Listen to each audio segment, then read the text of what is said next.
Welcome to the Pay Yourself First podcast. My name is Chris Jolly, and I'm on a mission to financially empower millions of entrepreneurs.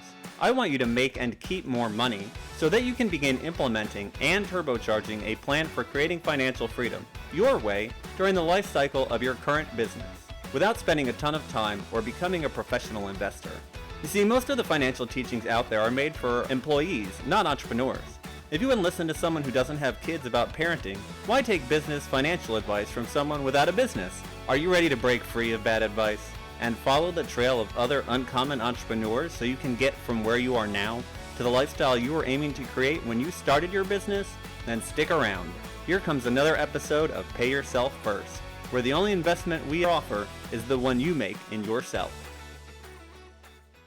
Hey everybody, welcome back to the podcast. I am very excited. We have another amazing entrepreneur on. His name is John and he works in leadership development. He says he doesn't care if you call him a coach, a consultant, or what, just don't call him late for dinner. John, thank you so much for joining us today. It is absolutely my pleasure, Chris. Wonderful. I'm real excited to have you on. I know you have a lot of knowledge you're going to share with myself and the audience, so can't wait to hear your stories. Before we get started with those, can you just tell everybody out there a little bit more about who you are, what it is that you do, and who the people you serve are? Absolutely. Well, my entrepreneurship journey started at 7 years old, and that was because I grew up in a very poor family, which I tend to think is characteristic of a lot of us entrepreneurs. We were searching a better solution. At 7 years old, I noticed that a lady down the street had an overgrown lawn, and I said, "Dad, can I ask her about mowing the lawn?" And he said yes. And he, being a business person himself, and I think wanting to teach me, he said, "For every lawn you mow with my mower, you got to pay me $1 for use of the mower and the gas that gets put in there, and you can keep whatever else you get." He recommended some little guidelines, $2 for this size, $3 for that. And that's what I did for the first probably week, and then realized if I charged more, I got more, and learned the valuable lesson of value added and market demand. And so that was the journey. By the time I was 12, I was working in a little produce store for a guy. I was selling things out of catalogs. I remember back in school, you have those little catalogs you sell out of. Well, I found one that would pay me cash to sell those items.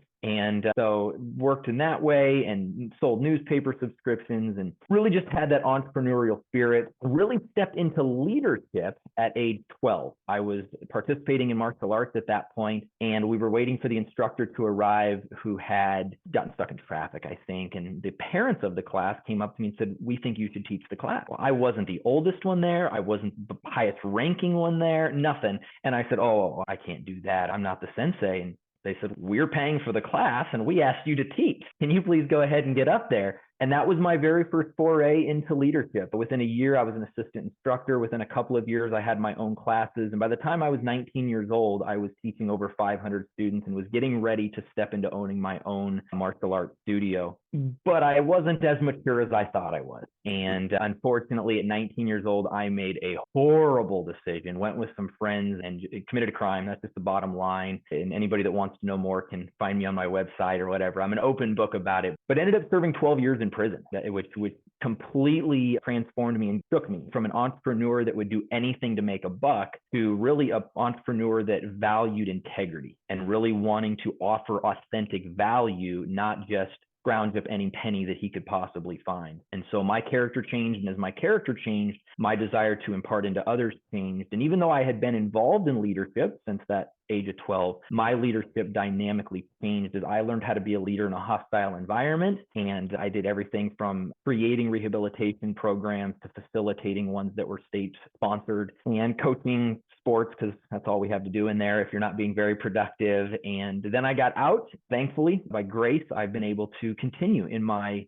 journey of leadership, working as a training manager for an international specialty logistics company. And through that, I've been able to see, hey, you know what? Leadership is my gift. I can add a lot of value. And so that's what has me now, once again, in the entrepreneurial role, forging that path and starting out on a new journey and saying, hey, it's time to offer that gift to the world, and hope that it's a good enough gift that I can make a decent living on it. John, I love it. What an amazing story. Thank you for sharing that with us. Absolutely. Now, tell me, what do you think for entrepreneurs is the number one thing that they miss about leadership, or one of the misconceptions they have about it? I would say the biggest misconception is they don't understand how important it is. I've met hundreds, if not thousands of entrepreneurs in my life. And what I found is that most of them are very good at starting businesses, and very few of them are good at keeping businesses because they don't know how to raise up leaders. And so they can only go as far as they can go. They're dependent on themselves. And that's not real entrepreneurship. That's getting businesses going, but it's not actually having that child, which is your business, and you're raising it up to maturity to where it's making money for you instead of you just putting in 80-hour weeks. Anybody can put in an 80-hour week and make a bunch of money, whether you're doing it for your own business or somebody else's. And so I think a lot of entrepreneurs don't recognize that real business success and real legacies are not built because, oh, I started a business. It's I started something, I took that risk, which is really what the entrepreneurism is. Then I found people to raise up as leaders to carry that legacy while I went and started another risk and did the same thing and duplicated the model. And I don't know that a lot of entrepreneurs believe that. I think a lot of people believe that an entrepreneur is, I quit my job and I went and started my own thing. All you did was just change one boss for 1,000 bosses because now every single one of your customers is your boss. What can an entrepreneur do then in order to raise up those leaders within their organization? I believe in what I call love-based servant leadership. I don't think you can be an effective leader unless you genuinely love people. And I don't think you can be an effective entrepreneur unless you genuinely love people, because you're finding a solution, right? An entrepreneur says, I see a gap and I want to meet that need. Now, I am having to distinguish that between the entrepreneur that says, I see a buck and I can make it. There are lots of those, and they probably fit into the traditional term of entrepreneur, one that starts a business or one that sees a gap and tries to fill it. But those that genuinely have a heart of love, I think, are able to make a much more dynamic impact, because they don't just see a need that makes a buck, they see a need where they can add value. And I believe in the concept that says if you will offer your gift to the world, they will beg to pay you for it. And so offering that gift and then empowering others to facilitate that gift, I think, is where real meaningful and dynamic impact is made, and when legacy is developed that far surpasses any temporary business success. Even the best entrepreneurs and the best leaders sometimes have businesses that fail. The market isn't ready for them. The market changes. It's great. And then all of a sudden on a dime, the market changes, as we're seeing right now. But if you've invested into people, that impact doesn't go away just because the business has to pivot. Absolutely. And I think that's such an important distinction. Now, the people that you work with, when they come to you, what are they looking to achieve? And what is the process of working with you like? I think everybody's looking to achieve the same thing, and that's to make more money. Whether we say that or not, I think that's just the bottom line. Nobody is coming to me or anybody else saying, hey, can you take my money with no return on that investment? Nobody wants that. So what am I trying to do? I'm trying to say, hey, I can empower your leaders. And my personal niche is what I call the lower than executive level leaders. There are tons of executive coaches, and it's a big market. And honestly, I think it's a crowded market. It's an overpopulated market. If you own a business,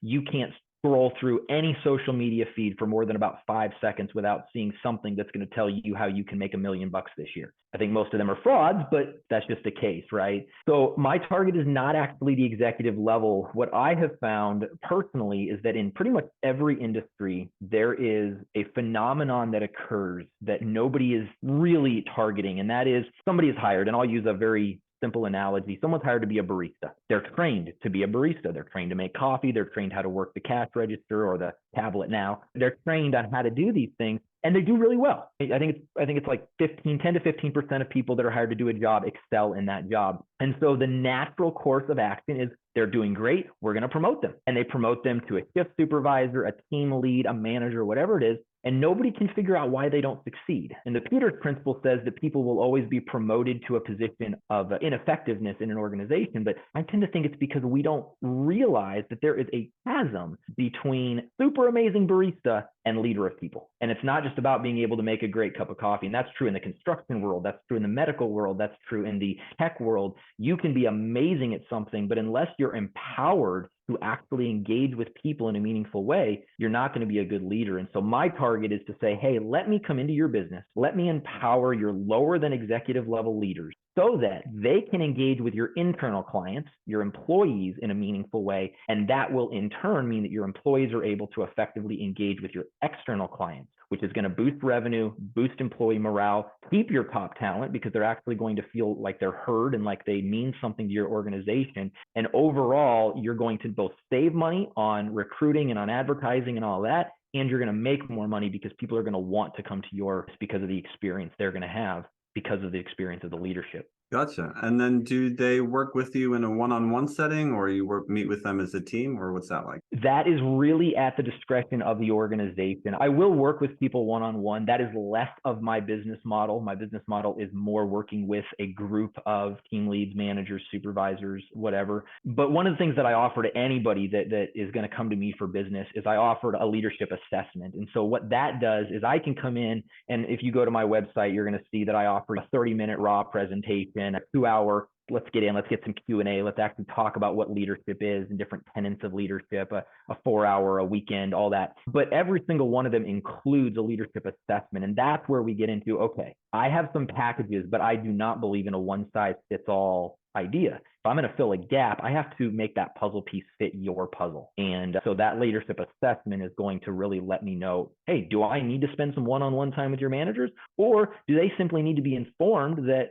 being a manager now is not the same as being the best barista on the floor? It's such a chasm, as you said, going from that one level in a company to that leadership level. But I believe that all of us have leadership qualities inherent in us. So for somebody who has never been in that position before, but would either like to get promoted or is being promoted to a position of leadership, what are some of the easy things they can do to prepare? That's a fantastic question. I actually had the opportunity to answer that question for, we'll call him an acquaintance of mine, one of my brother's best friends. He was getting ready to apply for that middle management position. And he goes, John, I know you do this. What do? I don't even know what questions to ask. And I gave him a list. And I'll say this, anybody that wants to step into leadership needs to start by looking inward. I don't mean selfishly. I don't mean make it about you, but I do mean that we have to be willing to be introspective. The worst quote unquote leaders out there are the ones that are outward focused and inward magnified. And it needs to be the other way around. We need to be focusing on what we can change, who we can be, what we need to do, and then magnify everything else.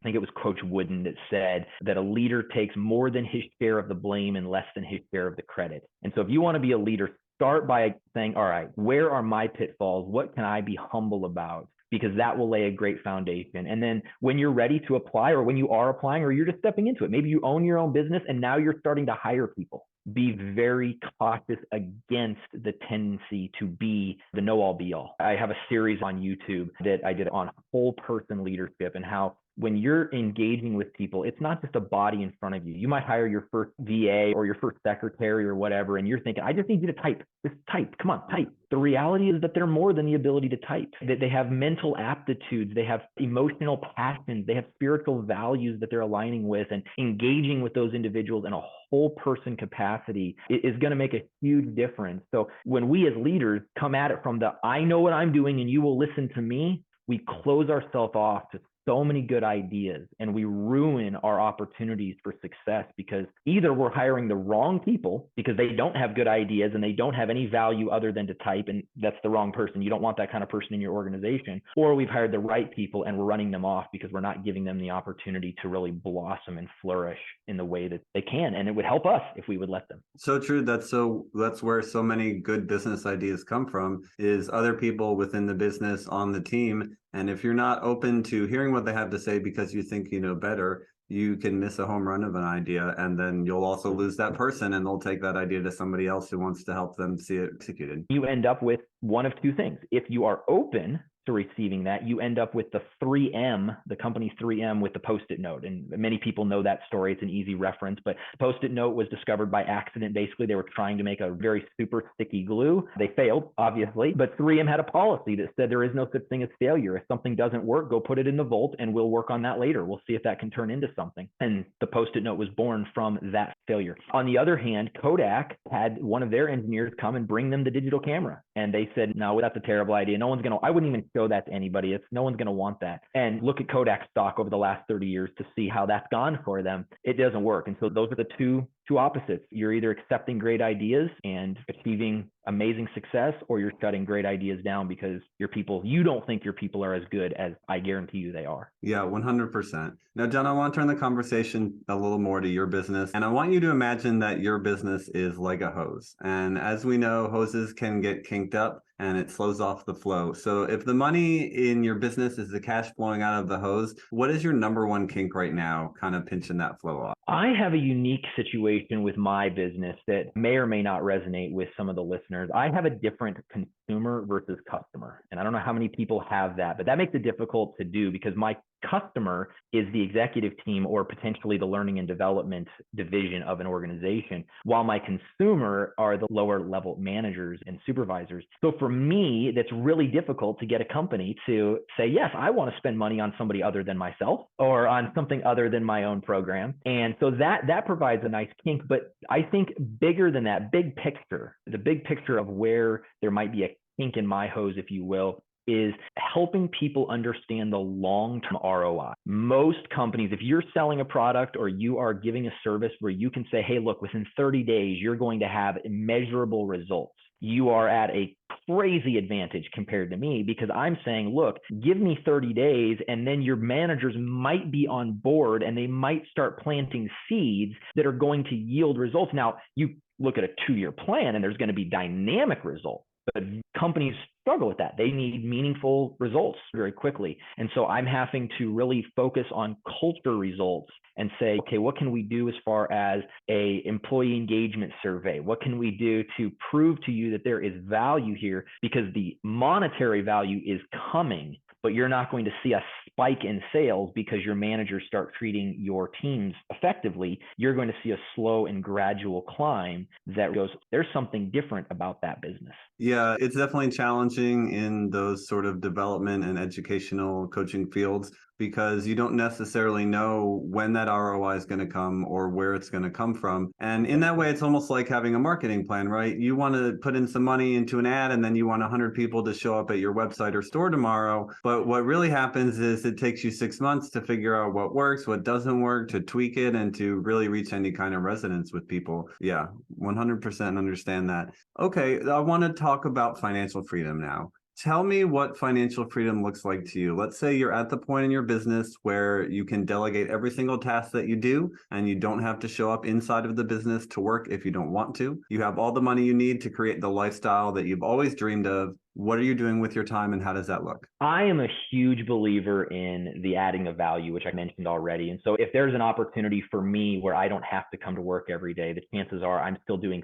some form of work just to add value to the world. I think that's what we're born for. I think that's our purpose in life, is to add value in any situation. And I treated that, I was the same way when I couldn't make a dime off it in prison. The people that were there with me, and I even had officers that would come up to me and be like, why do you put so much time and energy into this stuff that you get nothing for? And so I really do believe in this concept of that. And so I think that's what real financial freedom is. Financial freedom is the ability to add value to the world, whether it's paying you or not. Right now, I'm working to add value in a way that there's a reciprocation. Hey, I'm adding value. I need to eat today. So can I get some cash flow, please? And that's great. I don't have a problem with that. But I believe true financial freedom is when I can add value to the world in any way, big brothers, big sisters, or whatever. And there's no commensurate reciprocation other than just I'm sowing good seeds and I'm able to really find purpose regardless of what the dollar amount is in that situation. I love that. Then tell us, what is one impact project that when you reach that point, you're really looking forward to getting your hands into? We have a dream to own a ranch in Montana, and I would absolutely love it if that ranch would be a place where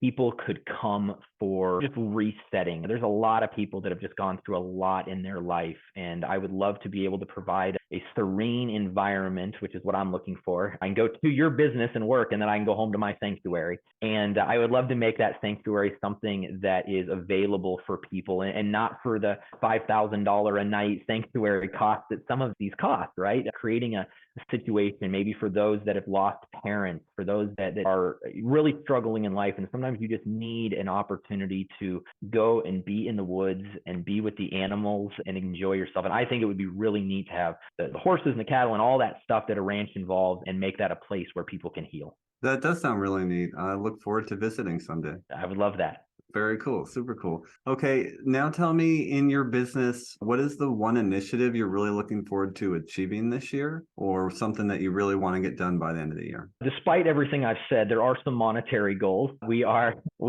striving to hit $250,000 in revenue this year, which is still just me working to make this happen at the moment. So if we can achieve that goal, then that lets a couple of things happen. My wife is actually a blue collar welder, and she loves welding. She is very good at it, but she does not so much like getting getting up at 3 o'clock in the morning so she can be to work by 5. So I would love to remove that and let welding be her hobby instead of her, I would say 9 to 5, but it's not, it's 5 to 2, and release her from that. And then also empower us to start making that move toward Montana with me being able to supplement the income and really just making everything work. That's the financial goal for this year. And then if we go more like 12 to 14 months out, then that, if you will call it that, because it's financially free, will allow us to replant and hopefully begin working toward that dream that I mentioned earlier. Amazing. I love that you have those clear goals. Now, do you have a written kind of plan that you're following as you work towards those goals? I am a goal setter. Every year for the past, even in prison, I was meticulous,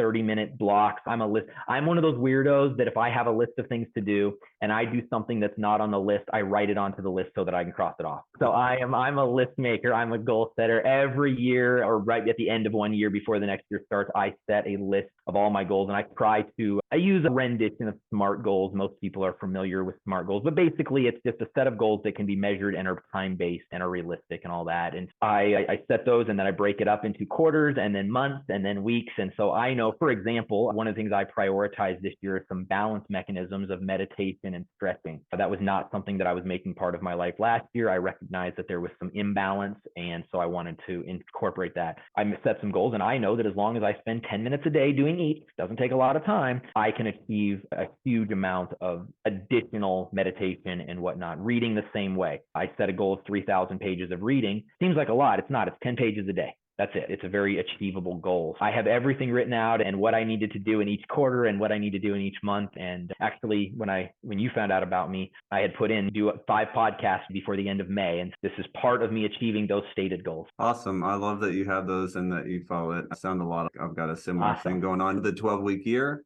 Yeah, absolutely. Yeah, it sounds like that's what you're rocking with, that system. Very cool. Okay, now, before I let you go, is there anything, any piece of advice or any other parting words you want to share with the entrepreneurs out there? I would say this. Obviously, I'm passionate about leadership, but I'm more passionate about your leadership, if that makes sense. And what I mean by that is, as an entrepreneur, you are touching lives, which means you're a leader. Whether you want to be or not, you're a leader. So the question is, are you a good leader or are you a bad leader? Are you making a good impact or are you making a bad impact? And because you're a leader, leaders get targets put on them. It's just what happens. Whether you like it or not, there's a target, there's a bullseye that's put on you. And so just don't give up. Commit to making a positive impact and don't allow I think Taylor Swift said, haters be hating. Don't let the haters get you. It's not worth it. And somebody said something the other day to me that I'd never heard, and it was a revolutionary thought. They said, anybody that has time to criticize you is not more successful than you, because the people that are more successful than you are busy achieving success, not criticizing people. And I thought, there is so much wisdom in that. So those of you that are entrepreneurs, you're going to have people that don't like it. There's going to be people that tell you it's impossible. There's going to be people that tell you that you're full of yourself or that you've changed or whatever. Look internal, make sure there's no character flaws, but don't let them get to you. That would be my best piece of advice. Really powerful words, John. Thank you so much. For people who want to know more about you and what you do, where is the best place for them to go for that? I would say go to my website, johnantonucci.com, JONANTONUCI.com. That will take them to all of my social media. It'll take them to my YouTube channel. I post leadership-oriented videos 3 times a week, Monday, Wednesday, Friday, that come out on YouTube. I post on LinkedIn all the time, but you can find all of my information, including a brief rendition of my story. And if you're interested, you can reach out to me. I'd be happy to share the entire story if that's something that anybody would like to hear. And what's your favorite thing to eat? Oh, favorite thing to eat. I've been on a Chinese kick. I had teppanyaki the other day, and I like food. I could just say yes, but I've been on a Chinese kick recently. Very cool. John, I appreciate you taking the time out of your day. Keep enjoying that Chinese food. Thank you so much. Everybody else listening out there, I hope you enjoy the podcast as well. If you haven't had a chance to subscribe yet, I don't know what the heck you're doing, but go ahead and subscribe. Leave us one of those 5-star reviews. It helps us out a ton and to get the word out to more amazing entrepreneurs. And if you are a 6-figure plus online entrepreneur like our guest, John, and you want to come on and share your business journey, your stories, and drop some wisdom for my audience, we would absolutely love to talk to you. For that, it's pyfpodcast.com. That's the letters pyfpodcast.com. We will see you all next time. John, thanks again. If you've listened this far, chances are you're an entrepreneur looking to become more financially literate and create financial freedom for yourself from your business. The Pay Yourself First podcast. is definitely here to help with that. My goal is to continue to share what I've learned about using your business as the tool to create financial freedom. But let's face it, it would take me years to share with you everything you need to know via these episodes. Creating financial freedom is something that most people never even consider, let alone make a plan for or take action towards. It's something almost no one was taught anything about. Doing it as an entrepreneur is even more challenging, especially without support. So if you're ready to get clear on what financial freedom looks like for you, come up with an action plan, and get the support systems and accountability you need, I invite you to consider the Abundantly Infinite Entrepreneur. I created the program to help entrepreneurs just like you get a handle on their personal and business finances and start building confidently towards financial freedom. And it's how you can discover ways to take 10 years off your retirement, add an extra 5 or 6 figures to your portfolio, and finally get clear on what numbers you should be tracking in your business and why. Together, we'll gain clarity around your financial goals and what being financially free would actually look like for you. Then we'll put together a customized game plan to get you there and the accountability to see you through. And by the way, you're also going to get all the spreadsheets you need to run your numbers, lifetime access to the materials, including any updates, and entry into our members-only community. In addition to all the knowledge, coaching, community, and systems that you need to create financial freedom from your business, you'll also receive a free financial assessment, a retirement planning session, and guided meditation aimed at helping you embody the feeling of true financial freedom.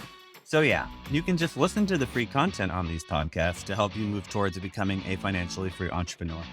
And sure, you'll likely see some results, or you can make the decision to commit to learning, implementing, and embodying what you need to know to create the financially free life you dreamed of when you started your business journey.